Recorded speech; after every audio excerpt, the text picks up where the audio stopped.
Close your eyes for a second. Imagine you're 8 years old. It's a Saturday morning. No one has woken you up. No alarm. No schedule. You just open your eyes and you know today is yours. The whole day. Every single hour of it. No one is going to drive you anywhere. No one has signed you up for anything. No coach is waiting. No tutor. No structured playdate with a start time and an end time. You just go outside. And you don't come back until the streetlights turn on. That was childhood in 1965. And I know that sounds almost impossible right now, like something from a fairy tale. But it wasn't. It was just Tuesday. It was just a normal day for a normal kid in normal America. So, today, let's go back. Let's really go back. Let's walk through what childhood actually looked like in 1965. Before the helicopter, parents, before the screens, before the scheduled everything, before childhood became something you had to optimize. Because something happened. Something shifted. And once you see it, you can't unsee it. Okay, so it's 1965. Let's set the scene. The average American kid in 1965 is living in a suburb. A real suburb, not the kind with HOA rules and ring doorbells everywhere. The kind where the houses all kind of look the same, the lawns are green, and every single family on the block has kids. Lots of kids. See, the baby boom is still happening. World War II ended 20 years ago. The soldiers came home, they started families, and America just filled up with children. The playgrounds were crowded. The schools were packed. Every neighborhood had 10, 15, maybe 20 kids within walking distance of your front door. And that mattered. That mattered more than almost anything. Because here's the thing about childhood in 1965 that we've completely lost sight of. Kids raised each other, not parents, not schools, not organized sports leagues. Kids. A 9-year-old taught an 8-year-old the rules of the game. A 12-year-old showed a 10-year-old how to ride a bike faster, how to climb higher, how to not be scared. That's gone now, completely gone. But we're getting ahead of ourselves. Let's start at the beginning of the day. So, it's Saturday morning, 1965. You wake up naturally, maybe 7 or 7:30. The house smells like coffee and bacon because mom's already been up for an hour. You come downstairs in your pajamas and there's breakfast. Real breakfast. Not a granola bar in the car on the way to soccer practice. Not a protein shake. We're talking scrambled eggs, toast with actual butter, maybe some orange juice. And the TV is on, but not Netflix, not YouTube, not 400 channels of whatever you want, whenever you want. No. Saturday morning cartoons. Oh. Now, if you grew up in any era after this, you might not understand what Saturday morning cartoons meant in 1965. It was an event. An actual cultural event. The Flintstones, Bugs Bunny, Tom and Jerry. You had a small window, maybe 3 or 4 hours, and then it was over. No rewinding, no rewatching. You either caught it or you didn't. And that scarcity, that made it magic. You appreciated it because it wasn't always there, right? Now, by about 9:30 in the morning, the cartoons are wrapping up. And here's where 1965 childhood starts getting really different from today. Mom says, and this is direct, this is word for word what millions of American mothers said. She says, go outside and play. Be back for lunch. That's it. That's the instruction. Go outside and play. No location sharing, no check-in texts, no be back by exactly 11:47. Just go. And come back when you're hungry. And you walked out the front door and you found someone. Maybe it was the kid from 2 houses down. Maybe you knocked on 3 or 4 doors until someone came out. But within 20 minutes, there were kids everywhere, just materializing out of nowhere, like that's what they were made to do. Now, what did you actually do out there? Because this is the part that people today find genuinely hard to believe. You made it up. You made all of it up. See, there were no organized activities, no coach drawing plays on a whiteboard, no referee, no scoreboard app. You just invented the game as you went. Maybe it started as baseball in the street, but then someone added a rule about the sewer drain being a base, and then someone said if you hit it past the Hendersons' mailbox, it's a home run, and now it's not really baseball anymore. It's something entirely new, something that only exists on this street with these kids in this summer of 1965. Or maybe it was Army. The boys split into teams, someone grabbed sticks that became rifles, and for 3 hours the Hendersons' backyard was the Pacific jungle, and the Schmitz side fence was a Nazi bunker. Nobody got hurt, nobody got traumatized, they just played. The girls too. Hopscotch on the sidewalk, jump rope with rhymes they half made up and half inherited from older sisters. Dolls and pretend families and elaborate dramas that lasted all afternoon. And here's the important thing. When there was a conflict, and there always was, right? Someone cheated, someone cried, someone said the rule was different, there was no adult to run to. You had to figure it out. You had to negotiate. You had to convince someone, compromise with someone, or just decide the disagreement wasn't worth losing the game over. That's where social skills come from, actually. Real ones, not from conflict resolution worksheets. From a 9-year-old standing in the middle of the street trying to talk a crying 6-year-old into coming back to play. Okay, so now it's maybe noon. Your stomach's growling. You head home. And lunch in 1965 it's simple. It's honest. Mom has a sandwich ready. Maybe tomato soup from a can. Maybe a glass of cold milk. Nothing fancy. Nothing Instagram-worthy. You eat standing at the kitchen counter or sitting at the table for 10 minutes. You don't want to waste too much time because the game is still going outside, right? You bolt back out the door. And this is the part of the afternoon where things get really interesting because now the whole neighborhood is warmed up. Now the older kids start coming out, the 13, 14-year-olds, and everything shifts. Because with older kids comes real adventure. Let me tell you about what adventure looked like in 1965 for a suburban kid. There was always a place. Every neighborhood had one. The woods behind the subdivision, the creek down past the old church, the abandoned lot on the corner of Maple and Fifth where someone once said there used to be a factory. Every kid in the neighborhood knew about the place, and every kid had been told, don't go there. And every single kid went there. Because that's what kids do. That's what they're supposed to do. They push boundaries. They test limits. They need mystery and danger and things that are slightly beyond what they can handle, because that's exactly how they grow. So you went to the creek, you jumped over it and fell in and came home soaking wet, and your mom was annoyed but not panicked. You climbed the tallest tree you could find and got stuck halfway up and figured out how to get down. You built a fort out of scrap wood and cardboard that definitely violated about 40 building codes, and you were proud of it. You got hurt, not badly. Scraped knees, a twisted ankle, a splinter that needed tweezers and some rubbing alcohol, and a lot of dramatic crying. But nothing that a Band-Aid and 5 minutes of mom's attention couldn't fix. And here's the thing. Here's the really important thing. Those scrapes and falls and moments of genuine fear, they were building something. Something that psychologists now have a name for.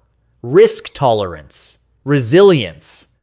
The quiet confidence that comes from falling down and getting back up when nobody was watching. Now, let's talk about what kids in 1965 didn't have. No smartphones, obviously. No internet, no social media, no group chats, no TikTok, no YouTube rabbit holes at midnight, but also no structured homework load. The average elementary school kid in 1965 had maybe 30 minutes of homework a night, if that. School was school and home was home, and those two worlds didn't bleed into each other. No after-school activities? Well, some, but not the 6 days a week, every sport, every instrument, resume-building marathon that childhood has become. You might have Little League in the spring, you might have a piano lesson on Thursdays, but that was it. The rest of the time was yours. And boredom. Oh, boredom was allowed. Boredom was considered normal. If a kid in 1965 walked up to their parent and said, "I'm bored," the parent didn't immediately solve it. They didn't hand over a device or schedule an activity. They said, "Go find something to do." And the kid went and found something. And that process, that going from bored to engaged through your own creativity, that's actually how imagination develops. That's where creative thinking comes from. We've eliminated boredom from childhood, and we wonder why kids can't entertain themselves. Okay, let's talk about school for a second. Because school in 1965 was a different animal entirely. For one thing, the teacher was the authority. Full stop. No argument. You didn't question the teacher. Your parents didn't come in and challenge the teacher's decisions. If you got in trouble at school and went home to your parents, you got in trouble again. The teacher was assumed to be right. Discipline was real. Not cruel, mostly, but real. You sat still. You paid attention. You didn't have a phone under the desk. You didn't leave class to go get a drink of water whenever you felt like it. You raised your hand. You waited to be called on. And the classroom was quiet. Actually quiet. Because that was expected.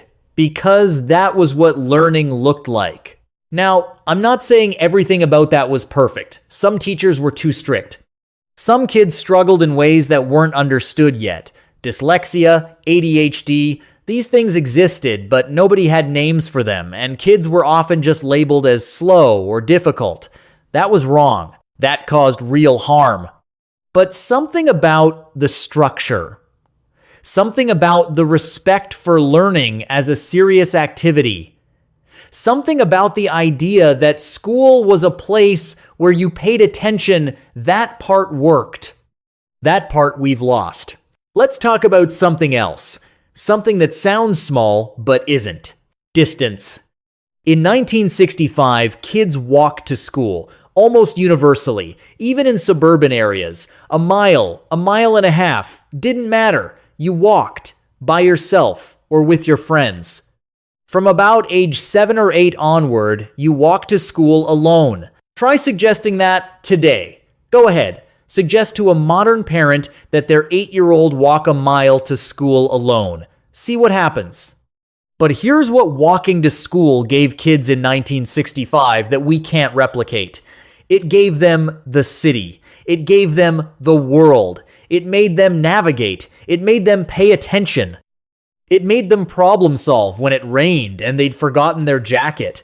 It gave them ownership over a tiny piece of the world. And that ownership, that sense that you can move through the world independently and safely, that became the foundation of self-confidence, real self-confidence. Not the kind you get from participation trophies, the kind you get from showing up somewhere you walk to yourself. Now, evening comes. The streetlights are starting to flicker on. And this is the signal. Every kid in every neighborhood in 1965 America understood this signal. When the streetlights come on, you go home. No exceptions, no negotiations. You didn't need a text from mom. You didn't need a reminder notification. The lights came on and your legs just started moving toward your front door. Because if you weren't home when the streetlights came on, let's just say you preferred to be home when the streetlights came on. You come inside, the whole house smells like dinner. Real dinner. Mom has been cooking for an hour at least. And I mean cooking, Not heating up a meal kit, not ordering Uber Eats, cooking. Meatloaf, pot roast, fried chicken, mashed potatoes made from actual potatoes. And the whole family sits down together at the table at the same time. No phones. There were no phones. Dad isn't answering emails. Mom isn't scrolling. The kids aren't watching anything. It's just dinner and talking. Just people who live together actually talking to each other. And you know what? That 30 minutes at the dinner table, that was the most important 30 minutes of the day, because it's where the family stayed a family, where parents actually knew what was going on in their kids' lives, where kids learned how to have conversations with adults, where everyone was present. We have lost that. We have almost completely lost that. After dinner, maybe there's an hour of television. The whole family watches together on one set. Ed Sullivan, Lassie, The Andy Griffith Show. Nobody has their own screen. Nobody is watching something different in their room. Then it's homework. Quick, 30 minutes at the kitchen table, then bath, then bed. And bed in 1965 meant bed. You lay there, in the dark, with your thoughts. Maybe you stared at the ceiling. Maybe you read a book with a flashlight under the covers. But mostly, you fell asleep. Because you were genuinely tired. Because you had spent the whole day using your body and your imagination and your social skills. You were exhausted in the best way. The way that means you actually live today. And tomorrow, it all started over. So, what happened? How did we get from that to this? Look, it's complicated, but let me give you the honest version. It started slowly. In the 1970s and 1980s, crime rose in America. Not everywhere, not all the time, but it rose. And the news, the television news that was now in every home, started covering it obsessively. Missing children, stranger danger, every frightening story, broadcast in vivid detail every single night. And parents started to get scared, reasonably in some ways, but the fear outpaced the actual risk. By the 1990s, crime was already falling dramatically, but the fear kept rising. Because the news kept covering the worst cases. Because the worst cases were what got ratings. And so parents started pulling kids inside, started driving them places instead of letting them walk, started supervising every activity, started scheduling every hour. And then came the screens. And the screens finished the job. Because now a kid didn't need to go outside to be entertained. Everything they could ever want was on a device in their hand. Why build a fort in the rain when you can watch someone else build one on YouTube from your bed? And we gained convenience and lost something harder to name, something essential. Here's what the research says now, and the research is pretty clear. Kids who have unstructured outdoor play develop better emotional regulation, better social skills, better creativity, better resilience, better mental health. Kids who spend large portions of their childhood on screens have higher rates of anxiety, depression, loneliness, and attention problems. This isn't controversial among researchers anymore. The data is consistent. We took something from this generation of kids, something that cost nothing, that was available everywhere, that every generation before them had access to. We took unstructured time. We took boredom. We took the freedom to fail and figure it out without an adult watching. And now we're wondering why kids are struggling. But I want to be fair, because 1965 wasn't paradise either. If you were a black child in 1965, you already know. Segregation, schools that got the old textbooks, the broken equipment, the underfunded everything. Neighborhoods where you simply could not buy a house, no matter how much money you had. A world that told you at every turn that you did not belong in the same spaces as white children. That outdoor freedom we've been talking about, For black children in many parts of America, that freedom came with very real physical danger. The wrong neighborhood, the wrong street, and you could be hurt or worse. That's not nostalgia. That's history. And the girls. The girls in 1965 had freedom to play, yes, but they also had a ceiling, a very real, very low ceiling on what they were supposed to want. Doctor? No. Nurse? Lawyer? No. Secretary? President? That's a joke, right? So when we say 1965 was better, we have to ask, better for who? And the honest answer is, it was better for some kids. White, middle-class, suburban kids had a childhood that in many ways we have failed to preserve or improve upon. But not everyone had that childhood. Not even close. So here's where we land. We can't go back to 1965. We shouldn't want to go all the way back. Too much was broken. But we can choose to bring back the parts that worked. Let your kids be bored. Seriously. Resist the urge to fill every moment. Boredom is where creativity lives. Let them outside, without you watching. Without a tracking app. Let them go a little further than feels comfortable. That discomfort you feel. That's exactly what your child needs to experience. Sit down for dinner together. Not every night, but more nights than you do now. Put the phones away. All of them, including yours. Know your neighbors. Not on Nextdoor. Actually know them. Wave. Have a conversation. Let your kids know the adults on your street. Let them fail. Let them fall. Let them figure it out. Your job isn't to prevent every hard moment. Your job is to be there when the hard moment turns into something they can't handle alone. The kids of 1965 had something that we haven't figured out how to replace. They had time, real time, unscheduled, unsupervised, unhurried time to just be children. And I know that's not simple anymore. I know the world is different. I know both parents work. I know screens are everywhere. I know it feels dangerous in ways it didn't before. But maybe the most important thing we can give a child today isn't a better school, or a better device, or a better enrichment program. Maybe it's just the afternoon. A long, unplanned afternoon with nowhere to be and nothing to do and a whole neighborhood to figure out. Maybe that's what we owe them. Thanks for watching. If this one meant something to you, share it. Someone out there needs to hear this today. See you in the next one.